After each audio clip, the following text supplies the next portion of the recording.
One of the most frustrating and universal experiences on the planet is forgetting something in your hotel room. Let's go talk to some people who are experts on the subject. I said let's go!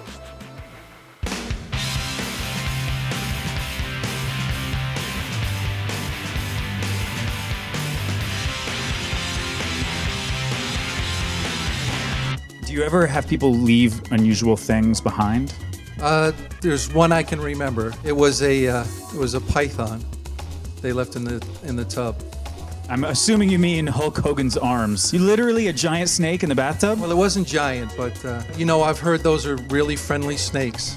Okay, well, I've heard there's no such thing as a friendly snake. Smart tip.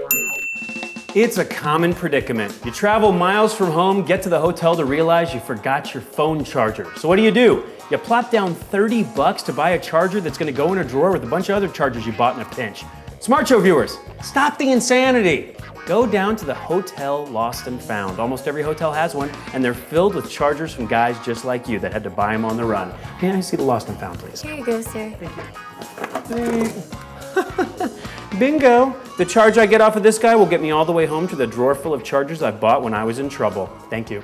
That's a smart tip. Well, it's the Smart Show.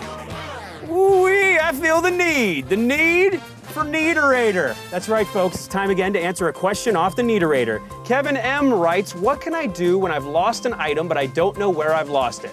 Well, buddy, check this out. It's called Global Lost and Found, or glfound.com. You can register your important items, and if they're lost, GL Found will return them to you and even pay a reward to the person who locates them. It's almost like having dog tags for your cell phone. I'll never have to lose you again. I promise. I promise.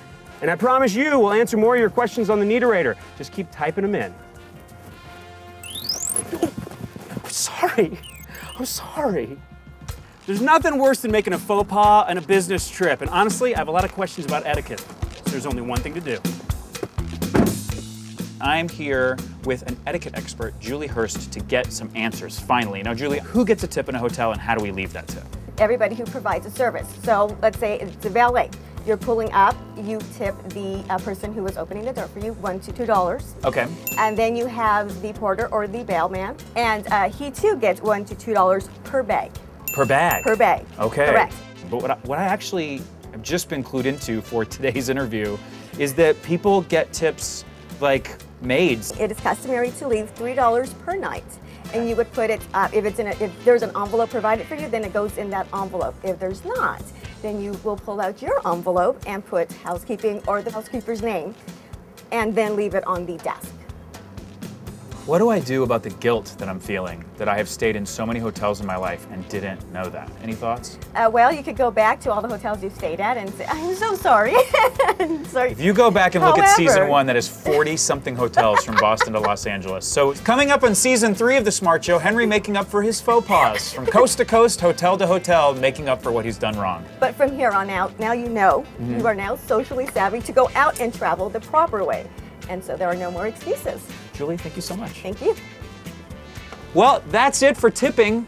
We'll see you next time on The Smart Show. And, you know, if you think about it, maybe tip me. 15 to 20% of my paycheck would be about $5.70. See you next time on The Smart Show.